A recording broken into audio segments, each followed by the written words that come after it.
আমার সাথে পড়ুন। আউযু বিল্লাহি মিনাশ শাইতানির রাজিম। أعوذ بالله من الشيطان أعوذ الرجيم. بالله من الشيطان الرجيم. বিসমিল্লাহির রহমানির রহিম। بسم الله بسم الرحمن الرحيم. الله الرحمن الرحيم. রব্বিশ رب رب রহলি اشرح اشرح لي لي সদরি صدري صدري ওয়ায়াসির ويسر ويسر ওয়ায়াসির লি ويسر لي ويسر لي আমরি أمري ওয়াহলুল واحلل واحلل উকদাতাম عقدة عقدة মিন লিসানি من من لساني ইয়াফকাহু يفقه يقه কওলি। قولي. قولي ইয়া ফাত্তাহ يا فتى يفتح রব্বি জিদনি رب زدني ইলমা علما علما রব্বি জিদনি رب زدني ইলমা। علما. বিসমিল্লাহির রহমানির রহিম। আলহামদুলিল্লাহ, সমস্ত প্রশংসা, সমস্ত গুণগান, সমস্ত আরাধনা সেই মহান স্রষ্টার, যিনি আমাদেরকে অতি ভালোবেসে আমাদেরকে মুসলমান ঘরে জন্মগ্রহণ করেছেন। এমনকি আমাদের সব থেকে বড় এহসান এটাই করেছে, যেটা হলো শেষ নবীর উম্মত করে পাঠিয়েছেন। শেষ নবী হযরত মুহাম্মদ মুস্তাফা সাল্লাল্লাহু আলাইহি ওয়াসাল্লামের উম্মত করে আমাদেরকে দুনিয়াতে পাঠিয়েছেন। ঠিক আছে ভাই? এবং শুধু দুনিয়াতে পাঠিয়েছেন তা নয়, আমাদেরকে কিছু তানার হুকুমও দিয়েছেন, যে হুকুমগুলো আমাদেরকে মানতে হবে, মানাটা আমাদের জন্য অনিবার্য। বুঝতে পেরেছেন ভাই? তানার সর্বপ্রথম জি। হুকুম হলো ঈমান আনা, তানার প্রতি, তানা আল্লাহ এবং আল্লাহ রসুলের প্রতি ঈমান আনা। ঠিক আছে? বানানো ঈমান আনার পরে, জি। ঈমান মানে বিশ্বাস এবং এক আল্লাহ আছে, এবং আল্লাহ তানার রসুলকে পাঠিয়েছিলেন। তানার রসুল হলো হযরত মুহাম্মদ মুস্তাফা সাল্লাল্লাহু আলাইহি ওয়াসাল্লাম। তানাকে দুনিয়াতে পাঠিয়েছেন তানার রসুল, নবী এবং রসুল করে। তাই তো ভাই? এবং আল্লাহ এবং জি আল্লাহ জি। রসুলের প্রতি ঈমান আনা। তারপরে হলো, তারপরে দ্বিতীয় হুকুম হলো নামাজ। ঠিক আছে ভাই? এই নামাজ এমন একটা জি আল্লাহর হুকুম, যে মানুষ ইন্তেকালের পরে কবরে যাবে, তার সর্বপ্রথম হিসাব হবে নামাজের। তুমি দুনিয়াতে কি করেছো? দেখবে না। তুমি কার বাড়িতে জন্মগ্রহণ করেছে, দেখবে না। তোমার আব্বু ডাক্তার, ব্যারিস্টার, ইঞ্জিনিয়ার, মাওলানা, মুফতি, কারি, ফেরেশতারা দেখবে না। এসব কিছু জিজ্ঞাসা করবে না। এবং আপনি দুনিয়াতে কি খেয়েছেন, কি করেছেন, কোথায় গিয়েছেন, কোন জায়গায় জন্মগ্রহণ করেছেন, এসব কিছু জিজ্ঞাসা করবে না। সর্বপ্রথম জিজ্ঞাসা করবে যে আপনি নামাজ পড়েছে কিনা। দিনে 5 ওয়াক্ত নামাজ আমাদের প্রতি উপরে ফরজ। এই 5 ওয়াক্ত ফরজ নামাজে মোট 17 রেকাত নামাজ হলো আমাদের উপরে ফরজ। ঠিক আছে, তাহলে 24 ঘন্টার মধ্যে আমাদের উপরে 5 ওয়াক্ত নামাজ ফরজ। এই 5 ওয়াক্ত নামাজ ফরজ। এই 5 ওয়াক্ত নামাজে 17 রেকাত নামাজ যেটা ফরজ। যেমন ফজরে 2 রেকাত ফরজ, জোহরে 4 রেকাত ফরজ, এরকম করে 5 ওয়াক্ত নামাজ 17 রেকাত নামাজ ফরজ। এই নামাজ পড়তে গেলে আমাদের সর্বপ্রথম যে কাজটি হলো কোরআন পড়া। নামাজে যেটি আমরা পড়বো, যে মন্ত্রটা আমরা পড়বো নামাজের ভিতরে, প্রতিটা জিনিসের হচ্ছে কে, যেরকম বিয়ে পড়ানোর সময় একটা মন্ত্র পড়াতে হয়, তাই না ভাই? ওরকম নামাজ জি। পড়তে গেলে আমাদের একটা দোয়া পড়তে হয়, তাই তো? এই দোয়াটা কি, এই আমরা জি। কোত্থেকে পড়বো? যে আল্লাহ নবীর হাদিস, লাখো লাখো হাদিস আছে, ওই হাদিস দিয়ে কি আমরা নামাজ পড়বো? নামাজ না। হুজুর কেটে যাচ্ছে। যে আপনার নেটওয়ার্ক হুজুর কেটে অতিরিক্ত, কেটে যাচ্ছে। জি আপনার নেটওয়ার্ক অতিরিক্ত স্লো চলছে, সেই জন্য আপনি যদি কোনো জায়গায় নেটওয়ার্ক ভালো চলে ওখানে আপনি একটু সরে যেতে পারেন, যেহেতু আপনার নেটওয়ার্কের সমস্যা হচ্ছে খুব। হ্যাঁ জি, জি। কেটে কেটে যাচ্ছে। তাহলে নামাজ পড়তে গেলে আমাদের সর্বপ্রথম কোরআন পড়তে হবে। কোরআন থেকে আপনি কোরআন 30 পারা কোরআনের মধ্যে 6666 আয়াতের মধ্যে আপনি যেখানে থেকে ছোট 3 আয়াত, বড় 1 আয়াত আয়াত যদি তেলাওয়াত করেন নামাজের ভিতরে, আপনার এক এক রেখার নামাজ পরিপূর্ণভাবে হয়ে যাবে। তাহলে আমাদের নামাজ পড়তে গেলে কোরআন পড়াটাই আমাদের জন্য মাস্ট, অনিবার্য। বুঝতে পেরেছেন? তাই আমাদের সকল মুসলমান জি। ভাই এবং সকল ইমানদার ভাই এবং বোনেদের উপরে লাজিম হলো কোরআন শিক্ষা করা, তাই না ভাই? কারণ কোরআন না শিখলে আমরা তো নামাজ হুম। পড়তে পারবো না।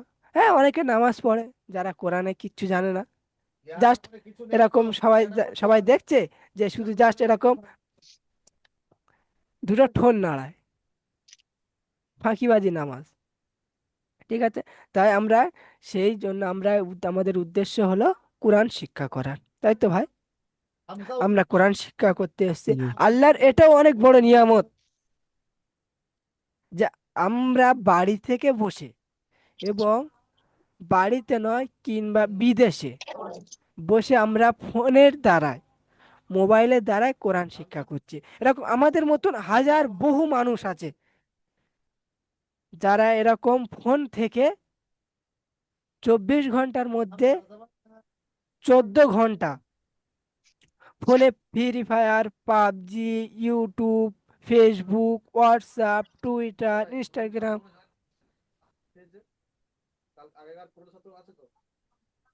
ওই ওইগুলো ব্যবহার করতে করতে কে রিলস দেখতে, কেউ কমেডি দেখতে, কেউ ফিল্ম দেখতে দেখতে কত না কত সময় কাটিয়ে দেয়, সময় পায় না এসব কোরআন শিক্ষা করার। আল্লাহ আমাদেরকে অতি ভালোবেসে আমাদেরকে কোরআন শিক্ষা করার তৌফিক দান করেছে। তাই জন্য আল্লাহ দরবারে আমরা সকলে লাখো লাখো শুক্রিয়া আদায় করেন, সবাই বলি আলহামদুলিল্লাহ। আলহামদুলিল্লাহ। আলহামদুলিল্লাহ। ভাই, আজকের এই যে কোরআনটাই আমরা পড়বো, এই কোরআনের পড়ার ফায়দাটা কি? কোরআন যে শিখতে এসেছি, এই কোরআন শিক্ষার সর্বপ্রথম তো একটাই ফায়দা হলো, প্রথম একটা কারণ বললাম যে কোরআন কেন পড়বো আমরা। সর্বপ্রথম নামাজের জন্য আমাদের কোরআন পড়তে হবে। তারপরে এই কোরআন পড়লে আমাদের ফায়দাটা কি?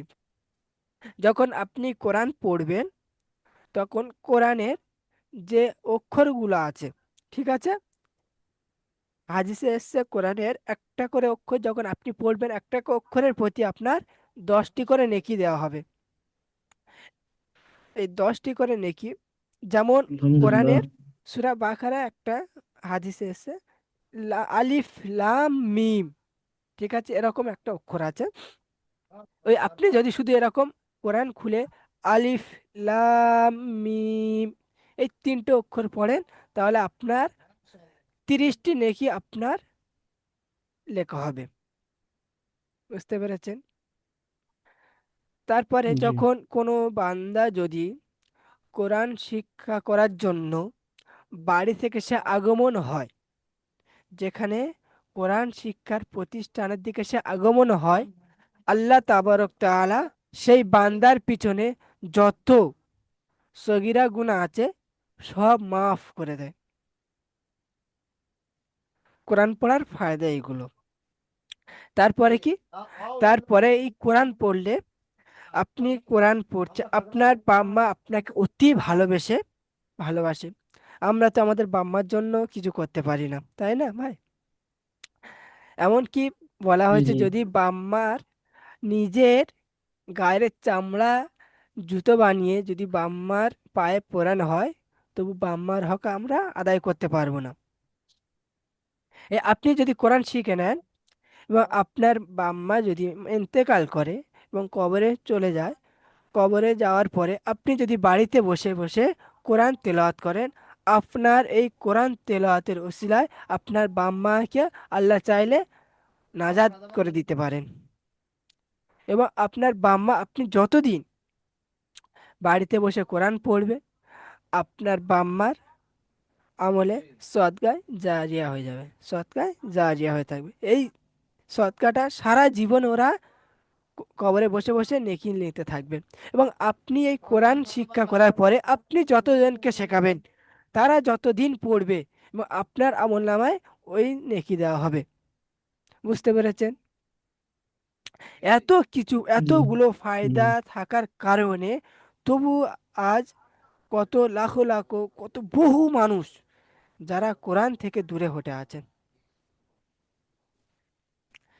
দুনিয়ার কাজের মধ্যে এতটাই ব্যস্ত হয়ে পড়েছে, এতটাই ব্যস্ত হয়ে পড়েছে যে আল্লাহর কালাম এবং দিন কি, আমরা দুনিয়াতে কেন এসেছি, আমাদের দুনিয়া পাঠানোর উদ্দেশ্যটা কি, এই প্রশ্নটা আজই কেউ করলো না।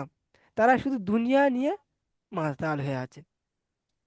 কোথায় গেলে আজকে কোথায় গেলে আজকের এক জায়গায় জন্মজুরি খাচ্ছে 500 টাকা, কাল জন্মজুরি খেটে আসার পরে সন্ধ্যেবেলা যখন একটু বিশ্রাম নিচ্ছে তখন সে ঘুমায় না, তখন সে চিন্তা করে আমি আরো কোথায় গেলে আমার কালকের 50 টাকা বাড়বে। আজকে 500 টাকা হয়েছে, কাল 550 টাকা কোথায় গেলে হবে। তারা দুনিয়া নিয়ে পাগল হয়ে আছে। ঠিক আছে ভাই, আল্লাহ লাখো লাখো শুক্রিয়া, আমাদেরকে হাজার কাজের ব্যস্ততার মাধ্যমে আমাদেরকে কোরআন শিক্ষা করার তৌফিক দান করেছেন। ঠিক আছে ভাই, আমরা হ্যাঁ। যা করি করব, আমরা সারা জীবন যতদিন বেঁচে থাকবো আমরা 5 ওয়াক্ত নামাজ পড়বো এবং কোরআন তেলাওয়াত এ, করার চেষ্টা করব। এখন তো আপনারা কোরআন পড়তে জানেন না, কোরআন শিখতে এসেছেন, ইনশাআল্লাহ আল্লাহ যদি চায় আপনাদের 1 মাসের ভিতরে আমি কোরআন পড়িয়ে দেব, কোরআন শিখিয়ে দেব, ইনশাআল্লাহ।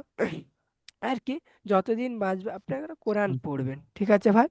এবং যদি আপনাদের এরকম কেউ জি। থাকে আপনাদের কোনো বন্ধু বান্ধব যদি থেকে থাকে যারা কোরআন পড়তে জানে না, তাদেরকেও আপনারা নিয়ে আমাদের সাথে যোগাযোগ করে দেবেন।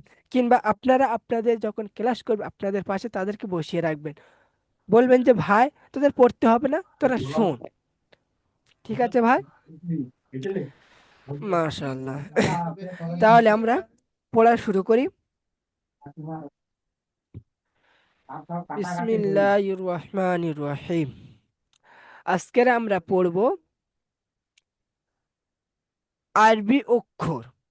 ঠিক আছে ভাই, আজকে আমরা জানবো আরবি অক্ষর। যেমন বাংলা ইংরাজির বর্ণমালা আছে, বাংলাতে আছে ওকার আকার ক খ, ইংরাজিতে আছে এ থেকে নিয়ে জেড পর্যন্ত। যেমন বাংলাতে আছে ওকার থেকে নিয়ে চন্দ্রবিন্দু চাঁদ পর্যন্ত একটা করে অক্ষর। ঠিক আছে, তেমনি ঠিক আরবিতে ওরকম 29টি অক্ষর আছে আরবির বর্ণমালা, যাকে বলা হয় হরুফুল হিজা মুফরাদাত। হরফুল হিজা। ঠিক আছে ভাই, এই হরফুল হিজা হলো 29টি।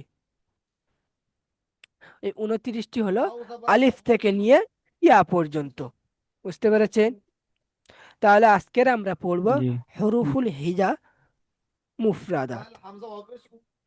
মুফরাদাত কাকে বলে? মুফরাদাত হলো ছাড় ছাড় অক্ষরকে মুফরাদাত বলে। মুফরাদাত কাকে বলে? ঝাড় ঝাড় অক্ষর। ছাড় ছাড় অক্ষর। ছাড় ছাড় অক্ষরকে মুফরাদাত বলে। বুঝতে পেরেছেন ভাই? মাশাআল্লাহ।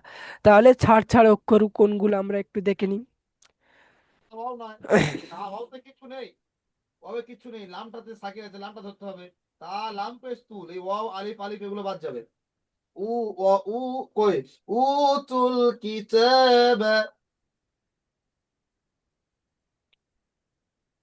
বিসমিল্লাহির রহমানির রহিম।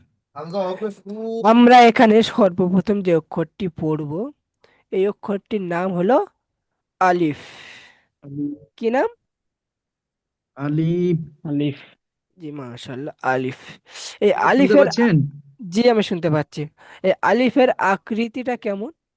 এই আলিফের আকৃতিটা হলো সোজা একটা লাঠির মতন, তাই না ভাই? দেখুন একটা সোজা লাঠি যেরকম হুম, দাঁড় করিয়ে দিলে থাকে, ঠিক ওইরকম এই আলিফ। আলিফ খালি, এর সাথে কোনো কিছু নেই, শুধু জাস্ট একটা সোজা লাঠির মতন একটা আকৃতি দাঁড়িয়ে আছে, তাই তো?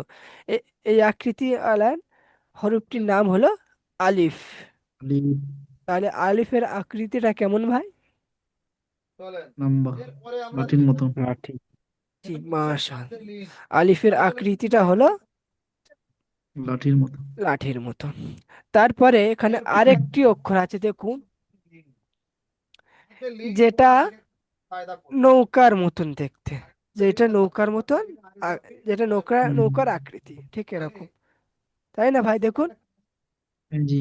এই আকৃতির অক্ষরের নিচেই কিন্তু একটা ফোঁটা আছে, যেটাকে আমরা নোক্তা বলি। এই ফোঁটাকে আমরা কি বলি ভাই? নক্তা। নক্ত। নোক্তা। এই নৌকার আকৃতির অক্ষরের নিচে একটা নোক্তা আছে। এই নোক্তাওয়ালা নৌকাকে, এই অক্ষরের নামটি হলো পা। এই অক্ষরের নামটি হলো কি? বা। বা। মাশাআল্লাহ। তাহলে আলিফ খালি, বার নিচে এক নোক্তা। আলিফ খালি, নক্তা। বার নিচে এক নোক্তা। এক নক্তা। বুঝতে আলিফ পেরেছেন ভাই? খালি বা নিচে এক নক্তা।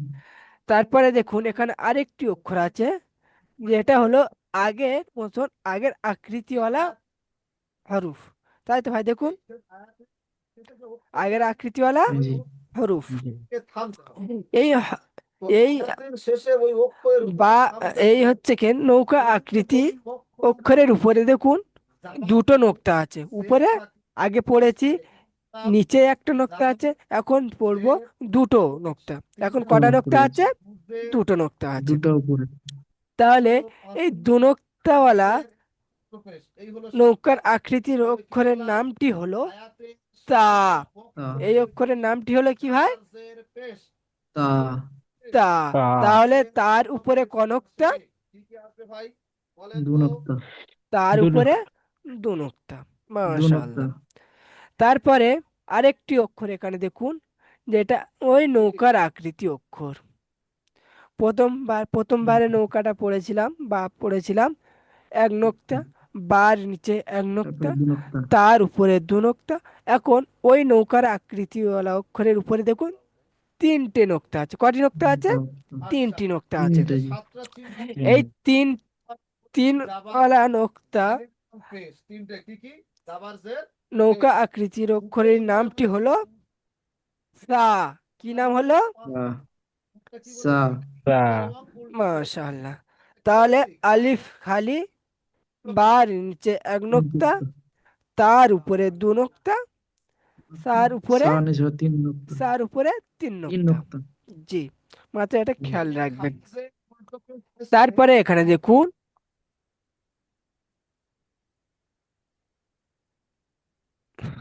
তারপরে এখানে একটা অক্ষর আছে, যেটা হলো হালকা কাস্তের আকৃতি। ধান কাটলে যেরকমই হয়, ধান কাটা জি।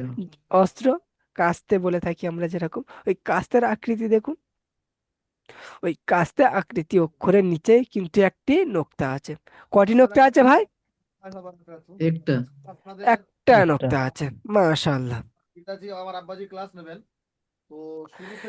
এই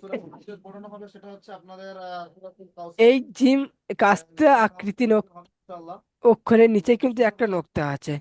তাহলে এই অক্ষরের নামটি হলো জিম। এই অক্ষরের নামটি হলো কি ভাই? জিম। জিম। জিম। জিম। মাশাআল্লাহ। তারপরে আরেকটা অক্ষর আছে দেখুন, ওই কাস্তে আকৃতি অক্ষর। ঠিক আছে ভাই? কি অক্ষর? জি। কাস্তে আকৃতি কাস্তে। অক্ষর। এই কাস্তে আকৃতি অক্ষরের আগের বারে কাস্তে আকৃতি অক্ষরের নিচে দেখে পড়েছিলাম একটা নোক্তা আছে, তাই তো ভাই? একটা জি। নোক্তা আছে, কিন্তু এই জি। কাস্তের উপরে না উপরে কোনো নোক্তা আছে, না নিচেই কোনো নোক্তা আছে। এই কাস্তেটা পুরো একেবারে খালি, একেবারে খালি। এই খালি কাস্তে আকৃতি অক্ষরের নামটি হলো হা। এই অক্ষরের হাফ। নামটি হলো কি? হ্যাঁ। হা। মাশাআল্লাহ। হ্যাঁ। তারপরে এখানে আরেকটি অক্ষর আছে, ওই কাস্তে আকৃতি অক্ষর। দেখুন দিনী ভাই, জি। এই কাস্তে আকৃতি অক্ষরের উপরে একটি নোক্তা আছে। আগের বারে দেখেছিলাম, প্রথম কাস্তে দেখেছিলাম যে নিচে একটা নোক্তা আছে। দ্বিতীয় কাস্তেওয়ালা অক্ষরটি দেখলাম পুরো একেবারে খালি। তৃতীয় নম্বর অক্ষরে কাস্তেটির উপরে কিন্তু একটা নোক্তা আছে। এই এক নোক্তা কাস্তেওয়ালার নামটি হলো হ। এই অক্ষরের নামটি হলো কি? হ। খ। মাশাআল্লাহ, হ। তাহলে জিমের নিচে এক নোক্তা, হা খালি, হর খ। মাথায় এক নোক্তা। জিমের নিচে ক নোক্তা ভাই? এক এক নোক্তা। ন- জিমের নিচে এক নোক্তা, হা খালি, খর খ মাথায় খালি। এক নোক্তা। এর মাশাআল্লাহ। এক- তারপর আরেকটি এখানে আরেকটি অক্ষর আছে দেখুন ভাই, যেটা হালকা ইংরাজি কিছু অক্ষর আছে এ থেকে জেড পর্যন্ত, তার ভিতরে একটি অক্ষর আছে যেটাকে ইউ বলা হয়, ইউ। তাই তো? U, V, W, X, Y, Z. ইউর আকৃতি একটা অক্ষর আছে। ইউটা এরকম সোজা, এটা অক্ষরটি এরকম একটু বেঁকা, স- হালকা ঘোরানো, তাই তো ভাই? এই জি। অক্ষরে এই অক্ষরটি জি। দেখুন পুরো একেবারেই খালি। এর না উপরে কোনো নোক্তা আছে, না নিচেই কোনো নোক্তা আছে। ঠিক আছে? এ একেবারে সম্পূর্ণই খালি। এই অক্ষরটি হলো, এই অক্ষরের নামটি হলো দাল। দা। এই অক্ষরের নামটি হলো কি ভাই? দাল। মাশাআল্লাহ, এই অক্ষরের নামটি হলো দাল। তাহলে দাল। দাল খালি। তারপরে এখানে আরেকটি ওই ইউ আকৃতি অক্ষর আছে দেখুন, যার উপরে কিন্তু একটা নোক্তা আছে। প্রথম দেখলাম আমরা ইউ আকৃতি একটা অক্ষর আছে সম্পূর্ণ খালি, তার সেই অক্ষরের নামটি হলো দাল। এখন একটা অক্ষর এসেছে যেটা ইউ আকৃতি, যার উপরে একটি নোক্তা আছে। কটি নোক্তা আছে? একটি একটি। নোক্তা আছে। একটি। এই এক নোক্তাওয়ালা ইউ আকৃতি অক্ষরটির নাম হলো জাল। কি নাম? জল। জাল। জাল। তাহলে দাল খালি, দালের মাথায় এক নোক্তা। দাল খালি, দালের মাথায় এক নোক্তা। এক নুক্তা। এক। মাশাআল্লাহ। তারপরে এখানে দেখুন একটা, যেরকম চাষ করার সময় মাটি খোলার সময় যেরকম আমরা হাল দিই না ভাই, গরু কিংবা মহিষ দিয়ে হুম। হাল দিই। ওই হাল দেওয়ার সময় একটা শত নিচে একটা নাঙল বলে জিনিস থাকে লোহার, যেটাতে হুম। মাটি খোলা হয়। হাল বলি। হাল বলি। নাঙলের নাঙল বলা হয় যেটা, তাই তো? ওই নাঙলের মতন ওই আকৃতি একটি অক্ষর আছে দেখুন। এই অক্ষরের সাথে এটা সম্পূর্ণ খালি। এর না উপরে কোনো নোক্তা আছে, না নিচেই কোনো নোক্তা আছে। এই দেখুন সম্পূর্ণ খালি। এই নাঙল আকৃতি অক্ষরটি হলো, এর নাম হলো র। এই অক্ষরের নামটি হলো কি ভাই? র। র। মাশাআল্লাহ। তার তারপরে এখানে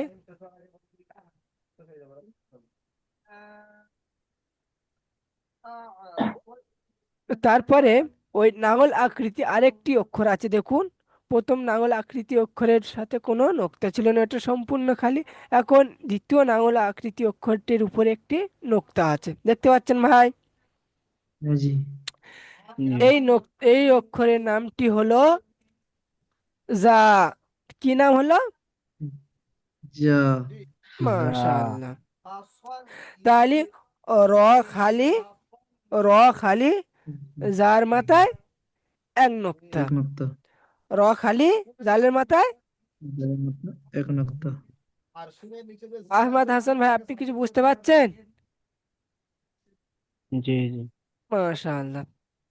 এরকম যদি কোনো জায়গায় অসুবিধা হয় আমাকে জিজ্ঞাসা করবেন, ঠিক আছে ভাই?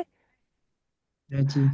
আপনারা আমাদের এখানে টাকা দিয়ে পড়া পড়ছেন, আপনার যখন যেটা অসুবিধা হবে আপনারা আমাদেরকে জানাবেন। যদি কোনো ভুল হয় বা বোঝার অসুবিধা হয় আপনি বলে দেবেন যে আমার এটা বোঝার অসুবিধা হচ্ছে, হুজুর এটা আরেকবার আপনি ভালো করে পড়ান, ঠিক আছে ভাই? জি। বুঝতে জি। পেরেছেন আমার কথা? জি মাশাআল্লাহ। তারপরে এখানে আরেকটি অক্ষর আছে দেখুন, যেটা হালকা গোল চাঁদের মতন। দেখুন তো ভাই, এটা পুরো গোল চাঁদের মতন নয়। এখান থেকে যদি কি? এটা কেটে দেওয়া যায়, এখান থেকে এটা কেটে দেওয়া যায়, এখান থেকে ওটা যদি কেটে দেওয়া যায়, ওটা পুরো হালকা চাঁদের মতন দেখতে। এই হালকা চাঁদের হুম, আকৃতি অক্ষরের সাথে কিন্তু তিনটে দাঁত আছে। কটা দাঁত আছে? তিনটি দাঁত আছে। কিন্তু। তিনটি দাঁত। এই তিন দাঁত চাঁদ আকৃতি অক্ষরের নামটি হলো সিন। এর উপরে নিচে কোনো নোক্তা নেই, এ সম্পূর্ণ কোনো নক্তা খালি। নাই। এর সাথে কোনো নোক্তা নেই, এ সম্পূর্ণ খালি হরফ, ঠিক আছে ভাই? তাহলে জি। সিন জি। খালি। তারপরে এখানে তিন আরেকটা খালি। অক্ষর আছে দেখুন, ওই তিন দাঁত ওয়ালা চাঁদ। ওই তিন দাঁত ওয়ালা চাঁদের আকৃতি একটি অক্ষর আছে, যার উপরে তিনটি যার উপরে তিনটি নোক্তা নক্তা। আছে, দেখতে পাচ্ছেন ভাই? হ্যাঁ জি। এই তিন দাঁত চাঁদ, গোল চাঁদ আকৃতি নোক্তার উপরে তিনটি নোক্তা আছে। এই নোক্তার নামটি হলো শিন। এই অক্ষরের নামটি হলো কি ভাই? সিন। সিন। সিন। শিন। সিন। মাশাআল্লাহ। তাহলে সিন খালি, শিনের মাথায় তিন নোক্তা। শিনের মাথায় ক নোক্তা ভাই? তিন শিনের নক্তা। মাথায় তিন নোক্তা। মাশাআল্লাহ। তারপর এখানে আরেকটি অক্ষর আছে দেখুন ভাই, এখানে আরেকটি অক্ষর আছে যেটি হলো সে আগের ওরকম গোল চাঁদের আকৃতি, তবে ওর মাথায় তিনটে দাঁত ছিল ভাই। ওর মাথায় কয়টি দাঁত ছিল? তিনটি দাঁত ছিল। কিন্তু এর তিনটা দিন। মাথায় তিনটি দাঁত নেই। এর মাথা একটি গোল আছে দেখুন তো, একটি হ্যাঁ জি। গোল একটা আকৃতি, একটা চিহ্ন আছে। এই গোল এই গোল চাঁদ, গোল মাথার চাঁদ আকৃতি অক্ষরের নামটি হলো সদ। এই অক্ষরের নামটি কি? চদ। মাশাআল্লাহ। চদ। এই অক্ষরের উপরে কোনো, না উপরে কোনো নোক্তা আছে না নিচে কোনো নোক্তা আছে, এটা সম্পূর্ণ খালি। তাহলে এই খালি গোল মাথা চাঁদ আকৃতি অক্ষরের নামটি হলো কি ভাই? চদ। মাশাআল্লাহ। চদ। তারপরে এখানে আরেকটি অক্ষর আছে দেখুন, যেটা হলো ওই গোল মাথা চাঁদ আকৃতি অক্ষর, যার উপরে একটি যার উপরে একটি নোক্তা আছে, দেখতে পাচ্ছেন ভাই? হ্যাঁ জি। জি। এই অক্ষরের নামটি হলো দত। এই অক্ষরের নামটি হলো কি? দদ। দদ। মাশাআল্লাহ। তাহলে সৎ খালি, দদের মাথায় এক নোক্তা। এক নক্তা। সৎ খালি, দোদের মধ্যে এক নক্তা। দদের মধ্যে। জি মাশাআল্লাহ। ঠিক আছে ভাই। তারপরে দেখুন এখানে আরো কয়টি অক্ষর আছে? এক মিনিট।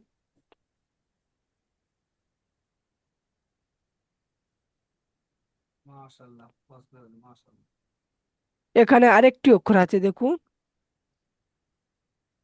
যেটা কিছু কিছু জিনিস এক জায়গায় করে রাখলে একটা ডুম মতন হয়ে, থাম মতন হয়ে থাকে, দেখেন কি জিনিস এক জায়গায় এরকম জি খালি করে রাখলে, ওই থামওয়ালা আকৃতি অক্ষরের উপরে একটি লাঠির মতন সোজা কিছু একটা দাঁড় করানো আছে, তাই তো ভাই?